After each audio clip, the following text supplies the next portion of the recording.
Am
I wrong for trying to take notice? Is it wrong that I pay enough?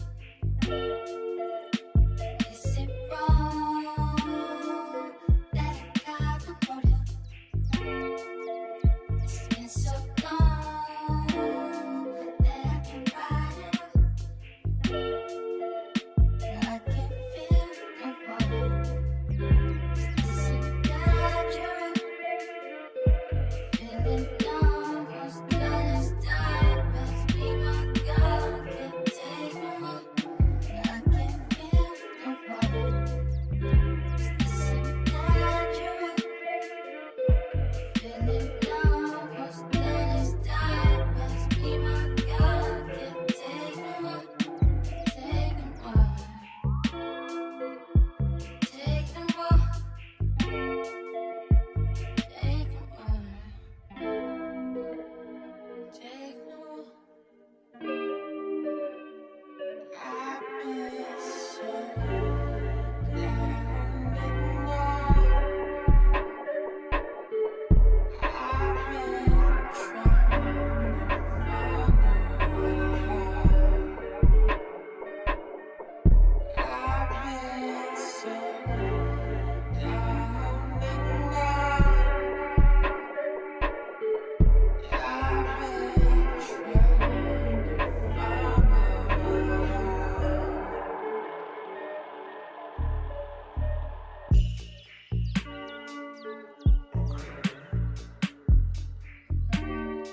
Screen. Okay, hold on. Let's see. So let's see if we can get your okay. Yeah, I don't know how you're looking. All right, guys. All right, so thank you guys for joining us today. I am actually gonna look at this really quick. We have, I'm not sure what's happening here. Let's check it out. Okay, active speaker.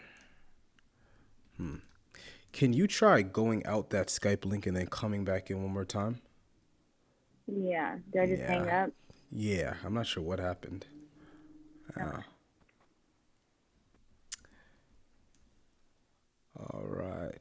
Okay, guys. So, we are gonna actually redo this. Let me, well, today basically, while she's getting back on, we're going to be talking about loss, basically.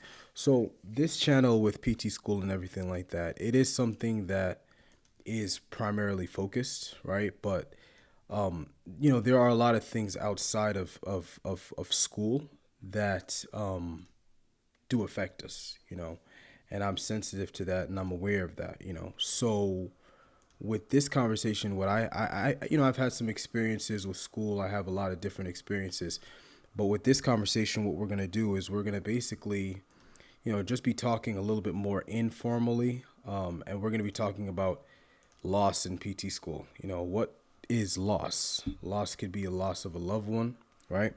Loss could be a loss of a physical person. It could be a variety of things, but that's what we're going to be talking about today. So we have Lauren. Lauren is, and I'm going to let her introduce herself a little bit more when she comes back on, but she's actually a graduated physical therapist. She went to the University of Alabama in Birmingham, and she's going to be just talking with us a little bit today about loss in PT school. Her story is a little bit interesting, so I'm really interested, to hear what she has to say. So we're just gonna get her back on here. Sorry for the technical difficulties. Lauren DSON01@gmail.com. Okay. All right. Yeah. And while we're waiting on her, we just sent her the new link. Again, like I said, for the people who are kind of joining in, we're going to be talking about loss. And one of the reasons why, full transparency, I was kind of inspired to do this. It was based on somewhat of a personal experience that I've had. So instead of channeling, if you want to say, my stuff negatively, I kind of use this platform. I like it because I can channel my emotions and stuff like that productively, if you want to say productively, right? So, yeah, we're going to wait for her to get back on. Once she gets back on, we're going to get right back into the interview, guys. Thank you for joining.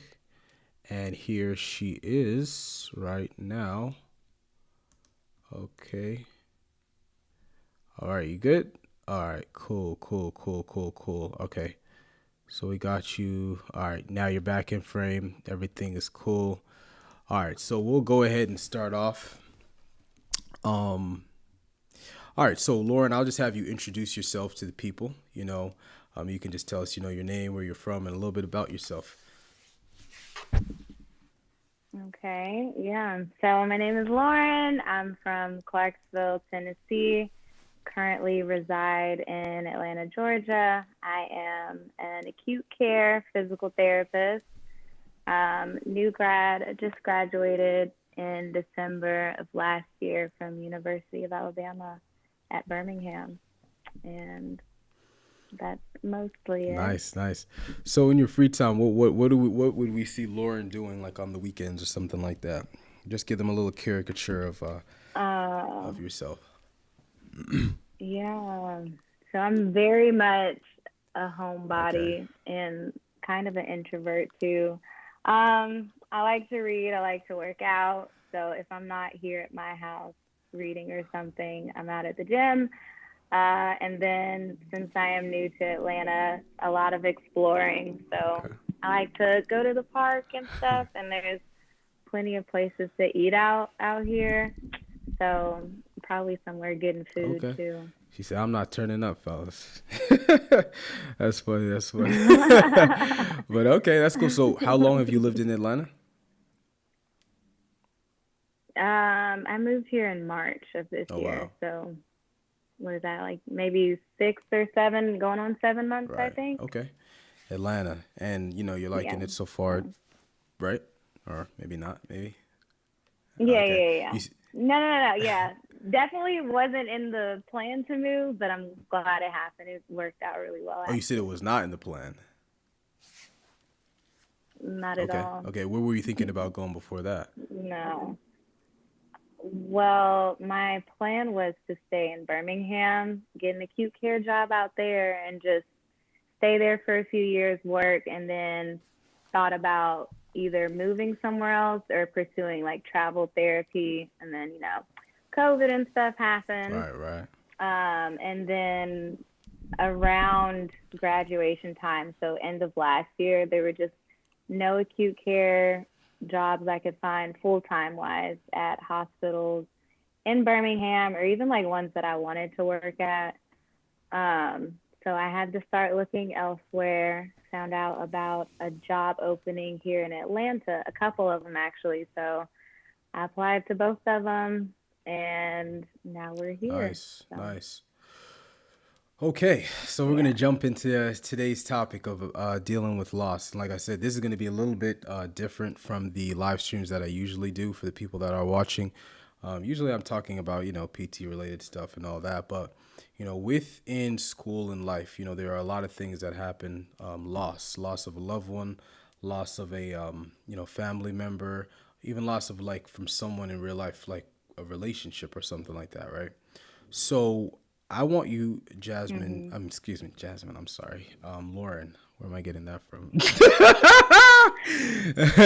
um, I'm It's all sorry. good. Oh, my mind. All right. So I want you actually kind of, in your opinion, right? So you've told me, right, that you at the beginning of Mhm. school you had a loss of a family member, and then you also had kind of a breakup during that time, right? Is that correct? Okay. Yeah. Yeah. Yeah. So I want you kind of just Mhm. to describe for me, what do you think, because both of those experiences are painful experiences, but what would you say is the difference? Like, how would you describe pain in terms of a loss of a family member versus pain in terms of a loss of like a breakup? And Mhm. then I'll kind of give my 2 cents on it. Yeah.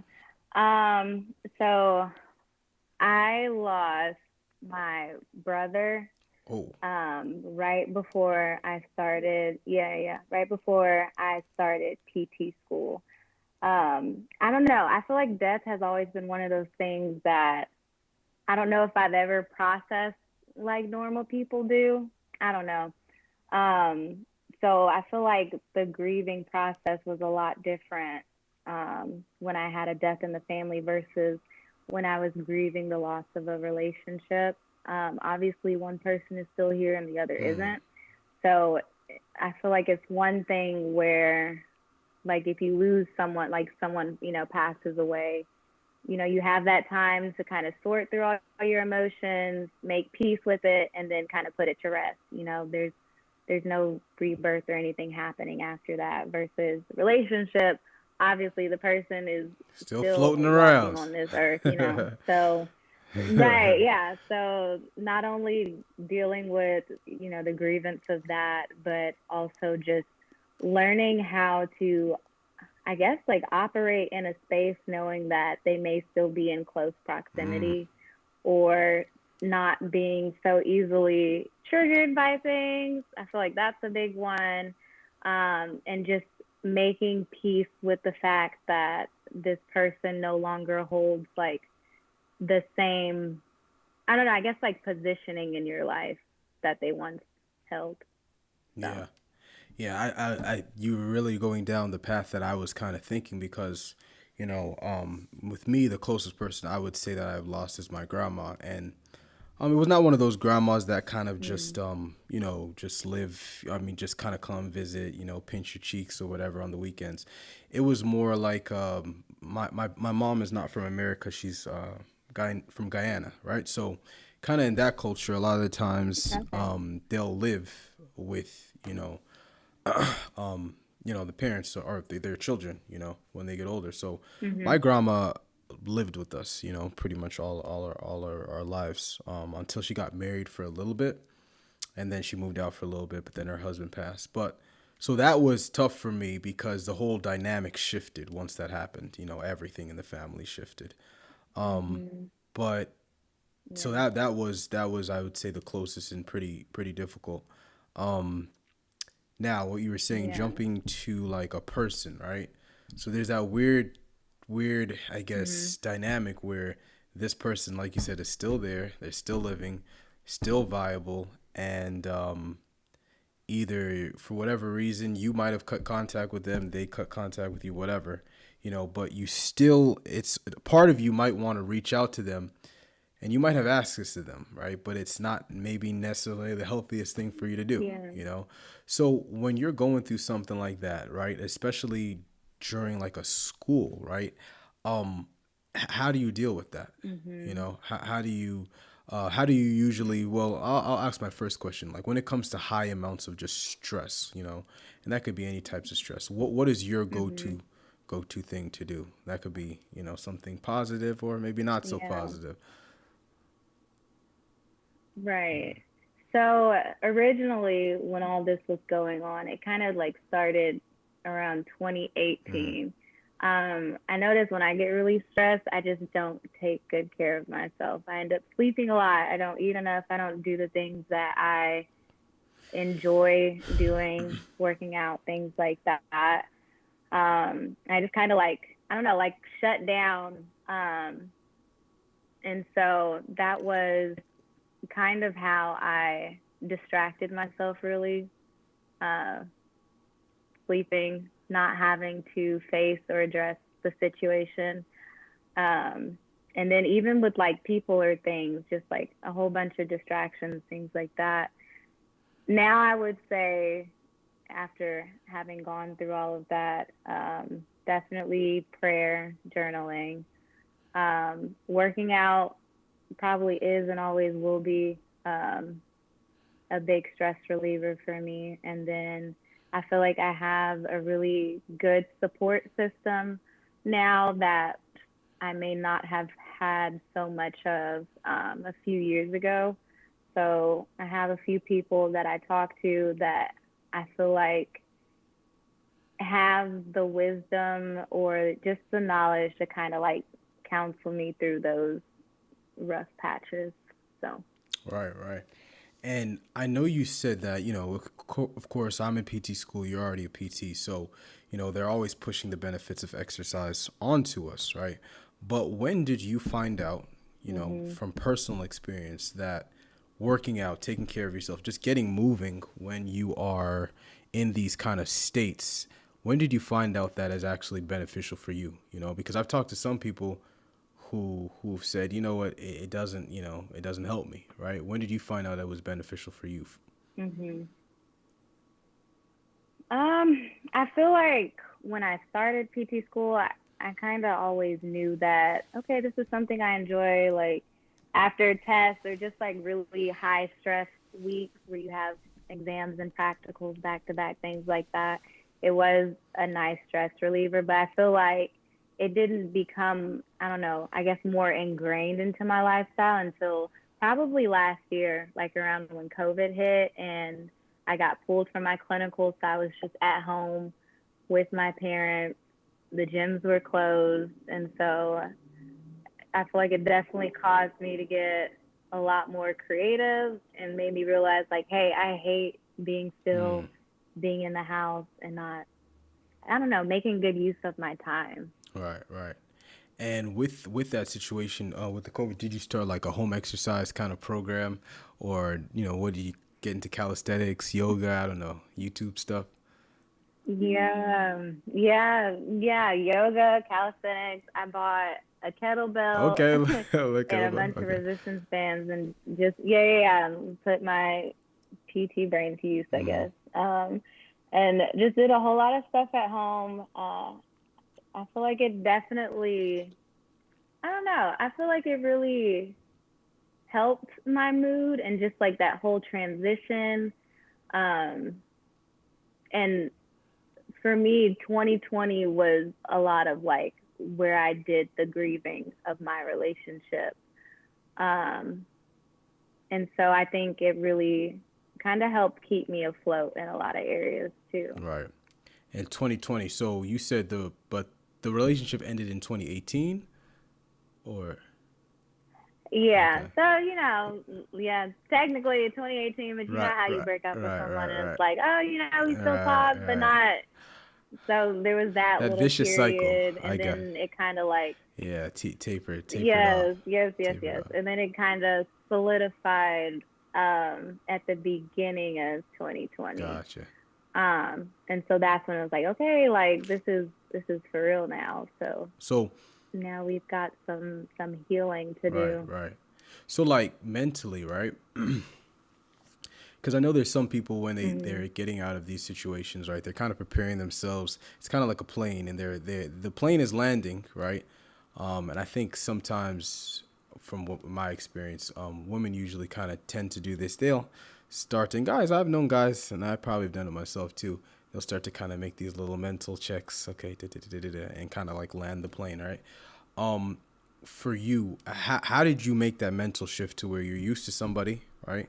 And then all of a sudden, this is a person for whatever Hmm. reason, you can't have that normal communication and contact with.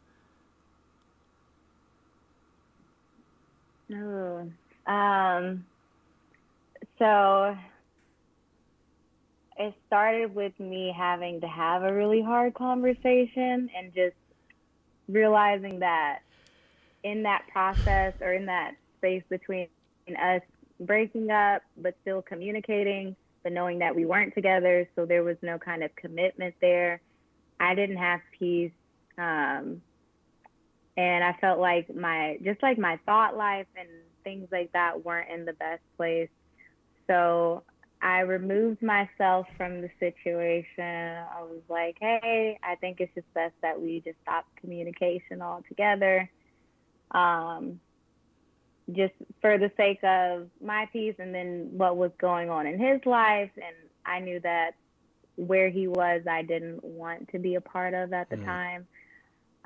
So it started with that. And I feel like it's easy to be like, oh, I'm not going to talk to you anymore, whatever, until it's like, all right, we're a week out or we're a month out. And you feel like you're constantly having to like make that decision over and over again until like your brain and also like your heart just believes it like, okay, like this isn't well maybe they'll come back around mm, or anything like that. It's like no, we're going through this. We're gonna, do what we need to do, unearth all the deep roots or just the, I don't know, I guess the memories, things like that that you would cling to that, you know, don't serve your thought life in the long run because you're just ruminating on the same thing. Um, so I guess getting through that and then going through the process of grief, like the anger, the denial, all of that stuff, and just allowing it to kind of pass in its own time, in its own way, without me trying to resist it. mm. And I think that helped out a lot. Yeah. And so compared to your brother, right, when you lost your brother, and I'm sorry to hear that, Hmm. when you lost your brother, you know that your brother's gone, right? And then let's say a relationship, the person's there. Is it the Hmm. same type of kind of energy and the same type of, I guess, approach you take, when it's a close family member? I mean, I know you're not having any tough conversations with anybody, clearly, right? But do you think that cycle Right. is the same? Because I feel like what you said, and it brought up an interesting point. It's like you have to go through the cycle, and then I feel like sometimes the cycle might even have to you have to repeat the cycle, because to kind of get your Yeah. mind Yeah. and Yeah. I guess your feelings or whatever kind of in sync, right? Um, is that something that you Hmm. had to do when you lost your brother? Was there a stage of like denial? Because I would imagine he probably was relatively young, you know. Yeah. 30s. Um, I don't feel like I experienced denial when he died. It was more so before he passed, Okay. because he had just started getting sicker and sicker, and in and out of the Okay. hospital. So it was like, oh, he'll be okay. He'll come out of get out the hospital, be fine, all this stuff. Um, and I think part of the reason why I felt like that is because, I don't know, you're so used to having people in your lives and you just expect everyone to, especially young people, to be around for, I don't Right. know, until you're in their 70s or 80s. Mm-hmm. So to me, it was just like, okay, he's just sick. It is what it is. And then I think I was kind of in shock with how quick it happened between him going into the hospital and then actually passing away, like within probably within like a month or so. Um, so I think it was more so getting over the shock of him not being there than anything else. Right. And were you guys pretty close, or how was you guys' relationship? You guys- Yeah, definitely very close. He's been around for as long as I can Mm. remember. We grew up together. Um, very close. Used to build me like doll houses, babysit me, all of Oh that wow. stuff. So Wow. it was, yeah, it was rough, but Yeah. we're here now. So Right. yeah. So these are happening right before and then at the beginning of your PT journey. How did this affect? Because I've seen it. It's an interesting, and I don't know what this is based on. Right.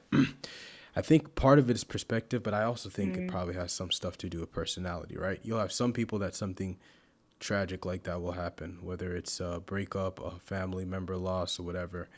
And let's say they're on a journey somewhere, it will actually act as fuel. Like they will go harder, right? I have a friend like this. It's coming to mind, right? He's had some experiences. And for mm, me, where some of those experiences, I'm like, dude, I'm going to be honest, man. I probably would have checked out. And not like mentally, not physically, yeah. right? But like mentally, right? I would have probably checked out. But for him, not that he didn't have his points of times where he was down and stuff like that, but it added a fuel in his fire because he's in law school right now, right? So it's still an intense Mm, environment, right? So it acted as fuel for him, right? What did that loss kind of do for you? Because I know for me, I'm probably, I feel like I'm more leaning towards you, where when I have these moments, I want to sleep all day. It's either one or the other, sleep or I'm not mm, sleeping at all, right? You don't want to do certain just basic tasks, right? Depending on how bad it is. But what did it do for you? right. Um, I'd say it definitely shifted my perspective. I know, like, just with anything in life, for me at least, when things don't go right, the one thing I hate is feeling stuck Mm-hmm. or like I'm not progressing or, just like pushing towards whatever it is that I'm seeking out at that time. Um, so it became fuel for me Yeah. definitely, only because I didn't want to stay in the same place that I was and continue to feel the same way, or the just the negative emotions and the negative thoughts, things like that. And then I feel like part of it was, okay, so it's not just about me, like I'm doing this not only for my brother but for his daughter as well, because he had a daughter, it's my niece, and so it's like not only is it for me, it's for him and for his legacy too. So just being that example for her, um, and kind of stepping up and being like the big sister, in her life, I feel like it, or that's a lot of what kind of drove me to keep pushing. And I've never been one to quit or give up. I just have to suffer through it until I get through it, kind of thing. Um, but I will say, I think it had a lot to do with just like a shift in my perspective. All right. So when you say, I've heard you made mention and you kind of said it twice. You said, and I never heard this. I mean, I'm pretty sure I know what you're talking about, but I don't want to make an assumption. You said thought life.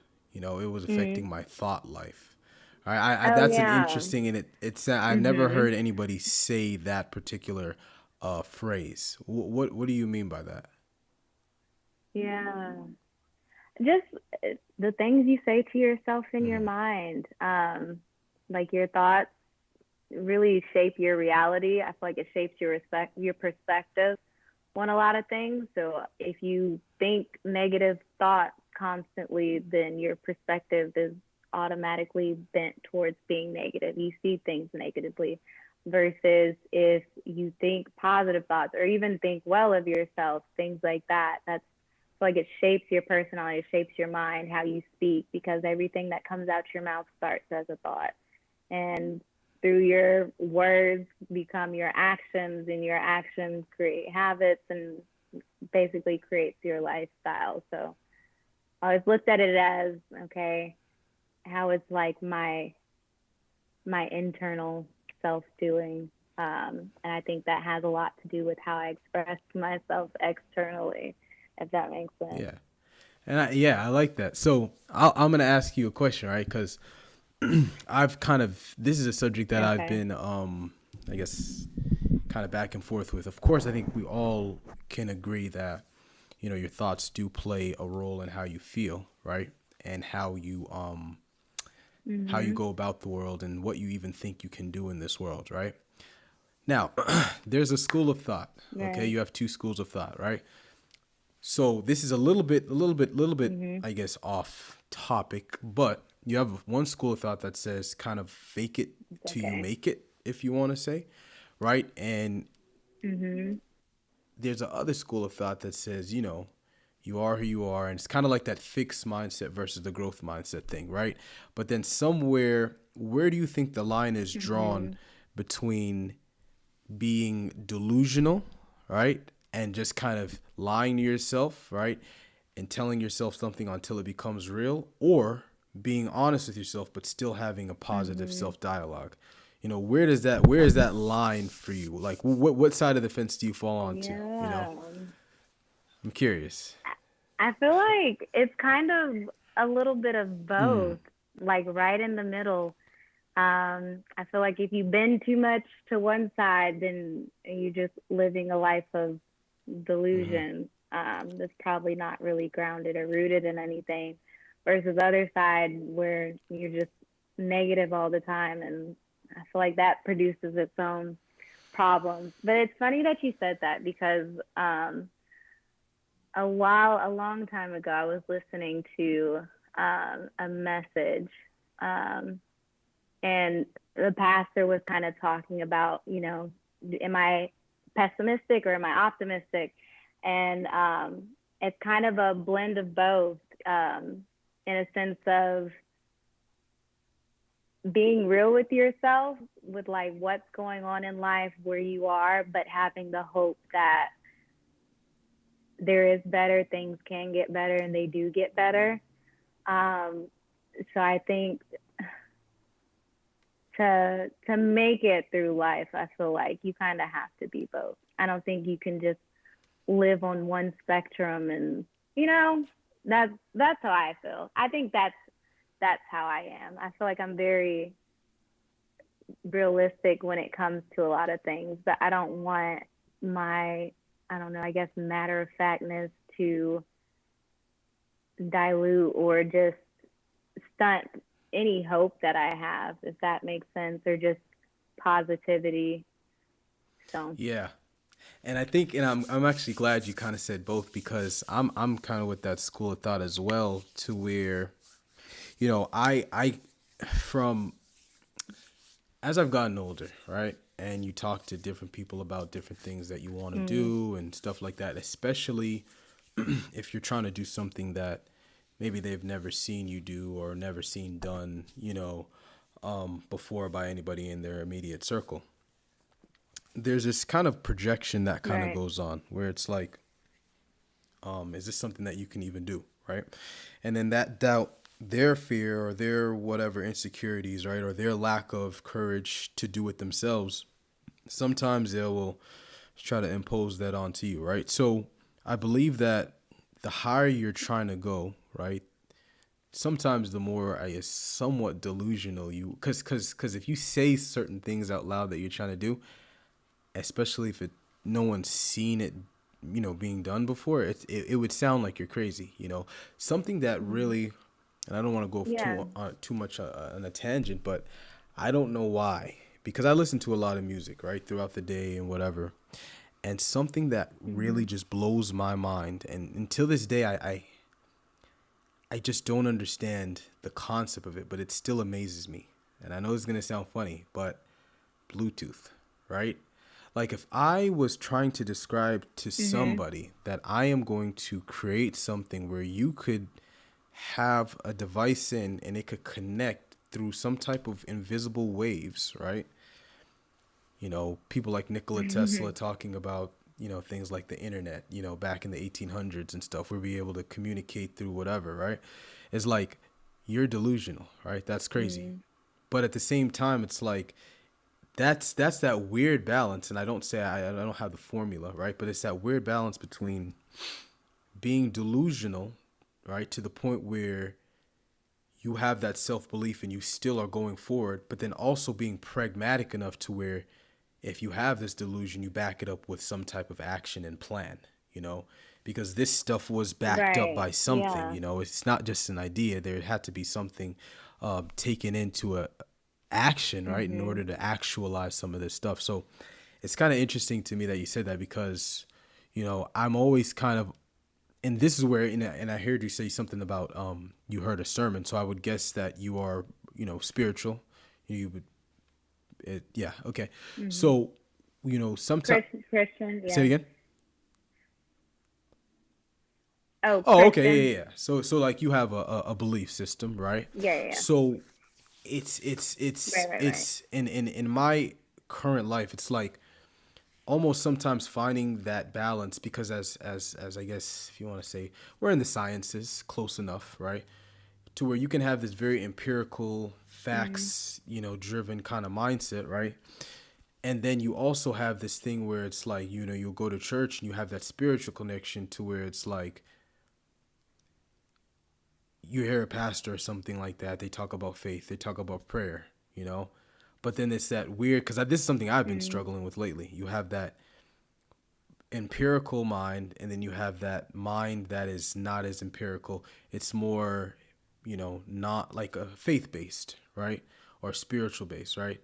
And finding somewhere Yeah. in between, because I think you can go sometimes maybe too much on each spectrum, but maybe not. I don't know. So it's anyway. That's I'm going off on a tangent, but Yeah. it's always weird because I hear these people talk about actualizing your thoughts become things, right? And you're once you hold something in your mind long enough Mhm. and then you put action behind it, you can actualize it, right?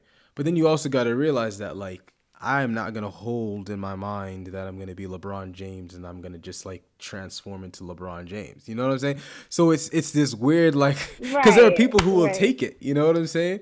Who will take it there, right? But anyway, I digress. Yeah, So okay, so you're one of the people you would say you would fall more on the side where you using this as fuel to just kind of light your fire and really kind of get you on the path that you needed to go in order to finish school, because you didn't have to yeah. take any time off when these things happened, did you? Okay. No. I kind of couldn't, honestly. Um, so I don't know, it's either you're gonna keep on pedaling or you're gonna drown. What do you mean So by you couldn't? Like um the program didn't allow for certain. so yeah, before I got into PTschool and my brother passed away, I was like in finals, everything else.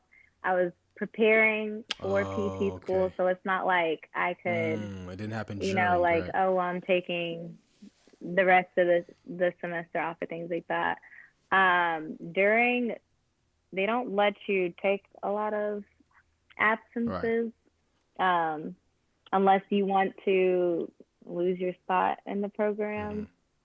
Is that the best thing? Probably not. But I was just like, you know what? We're gonna keep on going through it because at the end of the day, this or where I was, in school, was also something that I didn't want to give up on. And in a way, it kind of kept me busy Hmm. and distracted in a good way. where I was still working towards something and putting a lot of time and energy into something just to get my thoughts off of whatever was going on at that point in time. So Right. helped out, I guess. Yeah. Yeah. And I'm actually glad you said that because there's also, I think a lot of people, right, when they have certain situations that are very hard for them to stomach, right? I know myself, I've done this. I might be doing it now, right? But it's like they just try to, work and distract. Do you feel like you ever got time to process those two experiences, especially if they happen, relatively close to each other, right? Yeah. Right. Um, Not at all, because I feel like I really threw myself into school to distract myself from having to process all of that, go through the emotions and things like that. And like as I was saying earlier, it wasn't until like COVID hit last year and all I had was alone time. I was supposed to be in clinicals, wasn't in clinicals. Everything was on hold. I was at home. Everybody was quarantined. So it's not like I could be out here with friends to distract myself either. So I feel like it was a blessing in disguise because not only did it make me address those things that I was kind of suppressing, because I feel like I do bottle my emotions in a lot of ways. Um, but I don't know, it also allowed me to just grow and also look inward, discover, like just kind of unearth a lot of things about myself that I may not have known I did consciously, if that made sense. Like I'm just so used to doing this one way, and it's like, well, maybe you should take a step back and look at how you're doing that, and that it might be causing some other issues that you're gonna have to deal with later on or anything like that. Um, so definitely a blessing in disguise, because I felt like I really needed that time to just sit with myself and work through all of that. All right. Yeah. I actually have a question now, and it made me think of something. So, Okay. what is Okay. one thing that, because I think with that whole quarantine experience, we all found out a lot about ourselves, right? So, for example, me, one of the things I found out about Mhm. myself is that although I thought I was introverted, and I do get a lot of my energy from being alone, and I get a lot of my best ideas when I'm by myself, which is why I can live by myself and stuff like that. However, I did not realize how much I like human interaction, particularly when I'm not like Mhm. extremely stressed. Because sometimes when I'm stressed, I do tend to go, focus mode, and then especially when it's school stuff, I'm kind of locked in, right? But I did not realize how much I actually appreciated, right, human interaction and how much of a social person I could actually be, you know. Um, Mhm. what is one thing that you found out about yourself, right, that you might not have been aware of before all the isolation? Yeah. That's funny that you said that, because I feel like mine is probably the exact opposite. That my boundaries were not great, and I just was like, "Oh, people want to go out and do this. Like, all right, I'm there. Do I really want to do it? No, but I don't want to say no to hurt anyone's feelings or uh, anything like that." And so for me, it was realizing, one, that I actually enjoy being to myself. I don't have to be out all the mm-hmm, time because everyone says I should be out all the time. And two, like I actually need it.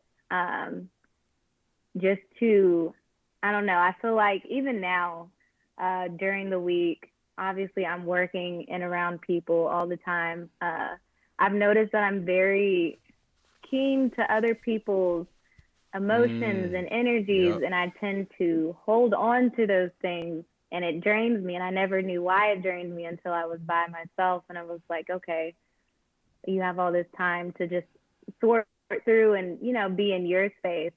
And so even now, I feel like if I'm going all week or working 5 days a week, like I have to have at least one day to myself where I just don't feel.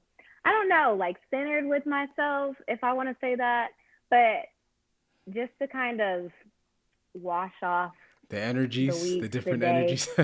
and yeah, Yeah. yeah, all of that stuff. Because I'm very empathetic, and I Uh, do think I cling to how other yep. people are feeling, and I sometimes, I don't want to say internalize it, but I just really feel for Right. people.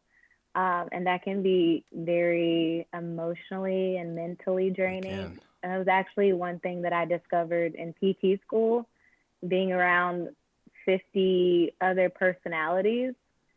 And I would just come home and I'm like, oh my God, why do I feel like, why do I feel so like exhausted? And it's only the first week of school and we don't have tests yet. And I realized it was like, well, you're surrounding yourself with, a bunch of people who are all going through different things.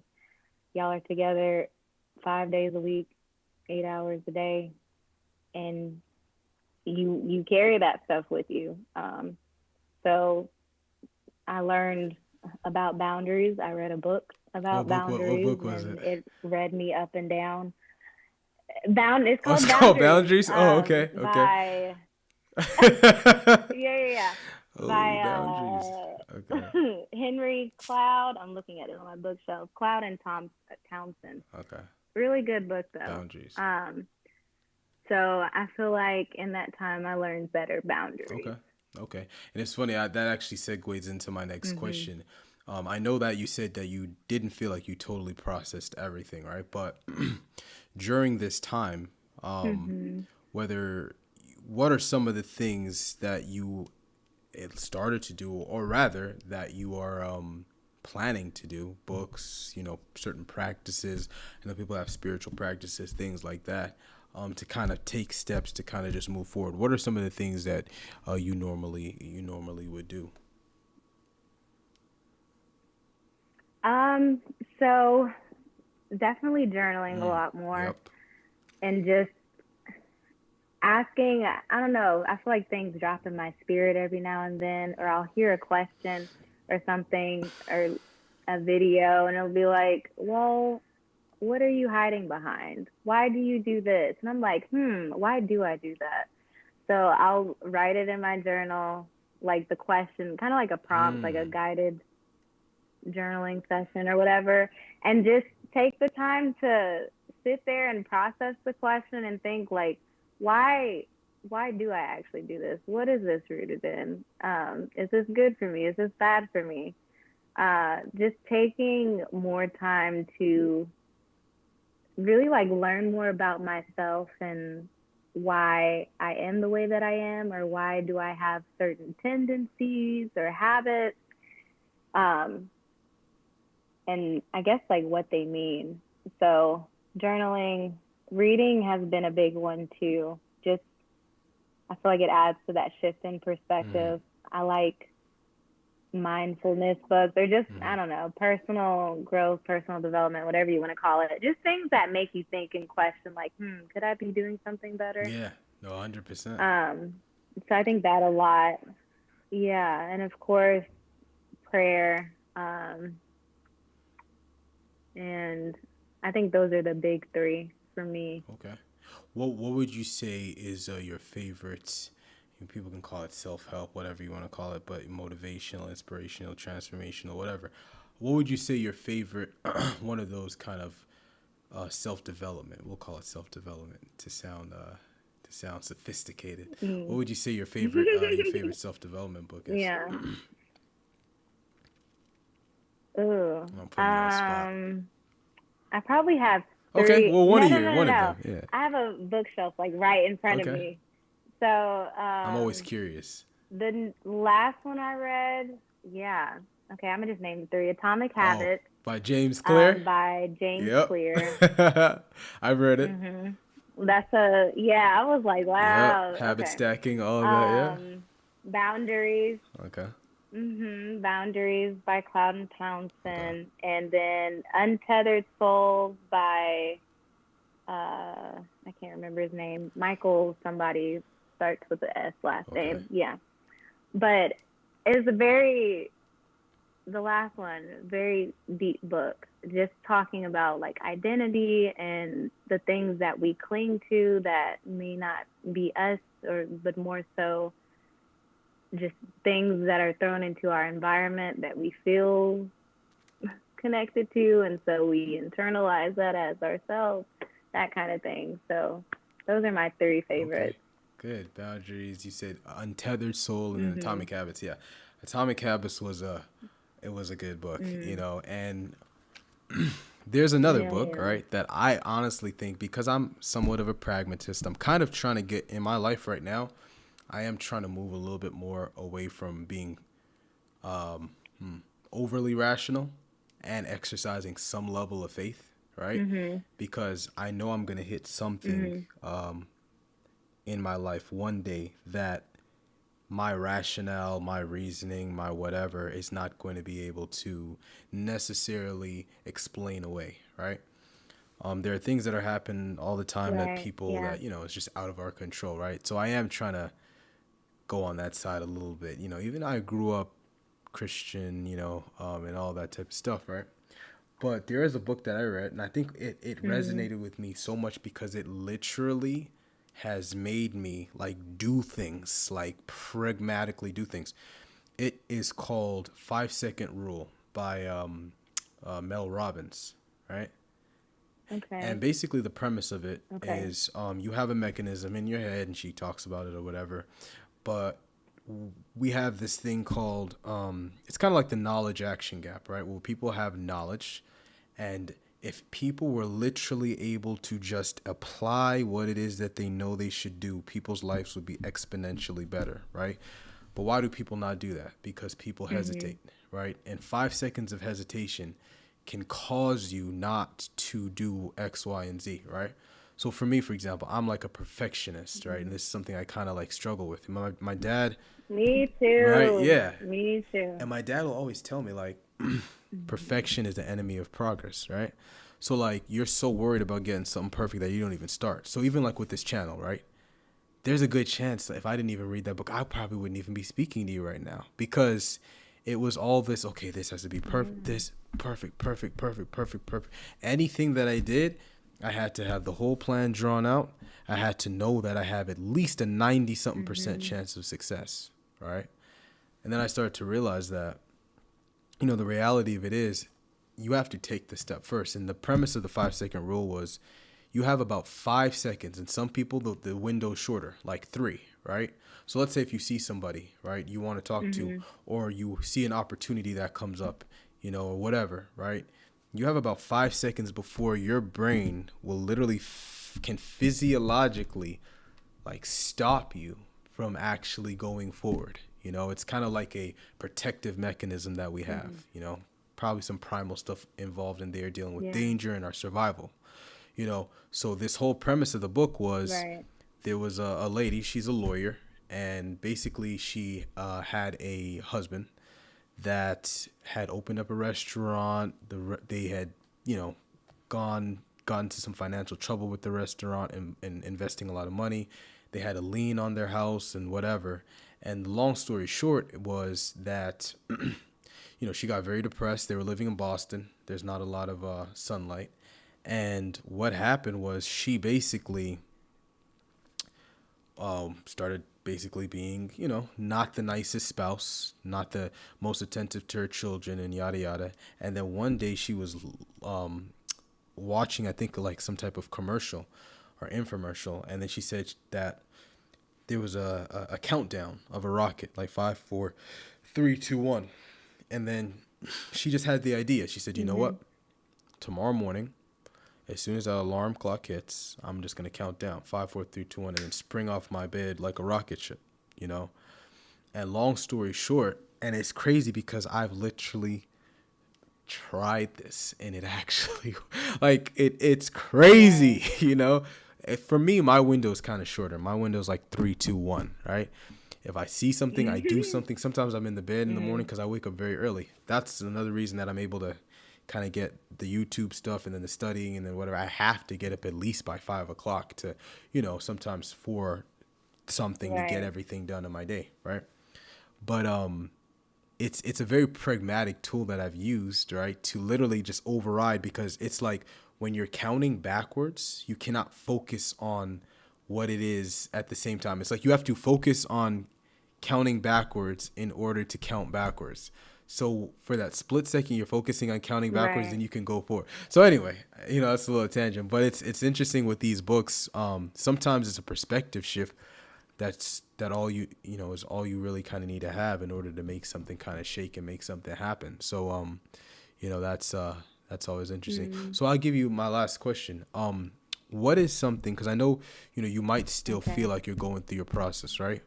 But describe the feeling, and it might be, and here's the unfortunate thing, right, with whether it's relationships, especially with the relationships, I found it is I don't have the answer to this, right, and I'm not going to come on YouTube and act like I do, right, but it is particularly challenging, especially if you're in the vicinity of a person, right, that you've shared yourself with this person, you shared a piece of yourself with this person, and for whatever reason, you can't get it back.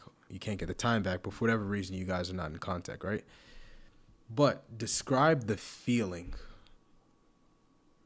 once you feel like you're totally in that process, or describe how you would want to feel, right? Once you are totally over that hill, as of sorts, as you would say. Yeah. I think for me, it was just peace. Peace of mind, peace with the past, not feeling like I had to revisit things mentally, and just really taking it for what it was. It was an experience at one point in my life. I learned a lot about myself and learned a lot about how to do and not to do relationships. So I think a lot of it was just focusing on the good that it brought me. And also realizing what all of that hard work, like going through the trenches, going through all of the emotions and stuff, where I ended up at the end of it. And that was with peace of mind. And in knowing that, one, knowing how hard I worked to get here, and two, all the crap I had to go through to get here, it's like, why would I want to give that up? And so I think it's a good reminder for me, if I do, I don't know, when I have those days or anything like that, it's like, hey, like, of course, things happen. Like, we're emotional people, so not every day is going to be a great day or anything like that, but just kind of taking things into just a bigger picture, and taking relationships, like moments in life, for what they are, which is moments, and really just being present, not focusing so much on what happened, what you could have changed, or what's to come the next day, or what may or may not happen in the future. Just being present in today and worrying about today's troubles, if any. All right. Basically. Sweet. And I said it was last question, but I'm actually Yeah. going to ask you one more, since you did say what you said. That's fine. What would you say Yeah. the biggest lesson you learned from your relationship, and it being over now? What would you say the biggest lesson, take home lesson that you've learned? Because if someone watches this, I want them to have maybe something to take away, some perspective. Sometimes it's just an idea that might pop into their head. That's why I like having conversations with people, because it's ideas that you're exchanging, right? So what would you say? Ooh, that you definitely have to really, really know yourself, who you are as a person, apart from anyone else, before you tie yourself to another person. That, and it's really hard to build something firm or solid from like a fragmented perspective or a dysfunctional perspective. So taking the time to, I don't know, some people have more self-awareness than others. So just really taking the time to sort through all of your crap, or just the things in your life that really don't serve you, or, you know, negative habits, whatever you want to call them. But getting through all of that and just learning to build something on a strong foundation. Because they say like how you start is how you finish. So if you rush into something, or just so haphazard about how you do relationships, and it's like, what do you expect the next however many months or years you spend with the person to look like? So just really being intentional about your time, not only figuring out what you don't like, because it's always easy to find the negatives, the things that you don't care for, but what it is you truly like and truly desire and feel like you need in a relationship. Because people can tell you what a good relationship should or shouldn't be, but obviously we're not all the same. So it really does depend on you and whoever it is you're getting into a relationship with. And that can look different for a lot of people. So I think those would be my best advice. Cool. Well, guys, that wraps up Yeah. our little conversation here, formerly known as Dr.